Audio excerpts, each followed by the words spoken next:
হজ কমিটিটা তৈরি করেছে টিএমসি সরকার, এবং হজের ভিতরে আছে ফেরাদ হাকিম সাহেব। আজকে উনি বলছেন হজে গেলে তোমাদের নামটা বাদ পড়ে যাবে, আগামী হয়তো এনআরসি হয়ে তোমাদের ক্যাম্পে যেতে হবে। আচ্ছা, এই ব্যাপারটা তো মমতা কি জানে না? কিন্তু জেনে শুনেই করেছে।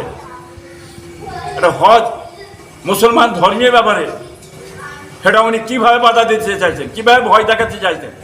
উনি ভয় দেখিয়ে মানুষকে যাতে ভোটটা দিতে পারে, এনআরসির ভয় দেখে উনি কাজ মেটাতে চাইছে। তা বাংলার মানুষ জেনে গেছে, ওনাকে চিনে ফেলেছে, বুঝলেন? উনি এর আগেও বলেছেন যে কোরআন শেষ হয়ে যাবে, বাইবেল শেষ হয়ে যাবে, গীতা শেষ হয়ে যাবে, মমতার উন্নয়ন শেষ হবে না। এই কথাটা মুসলমান সমাজ, কম, জাতি, আপনারা চিন্তা করেন কি কথাটা বলেছে।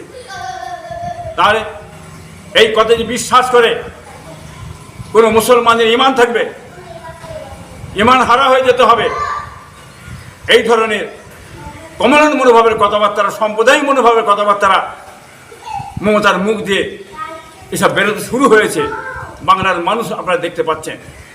আজকে বিজেপি কি বুঝলেন, চেঁচাচি হচ্ছে। আজ পশ্চিমবাংলায় যে কাজটা বিজেপিরা করে, কথা বুঝলেন, সেই কাজটা পশ্চিমবাংলায় মমতা করছে। তো বিজেপি এসে যাবে, বিজেপি এসে কী করবে? বিজেপি এসে কিছু করার নেই তো। বিজেপি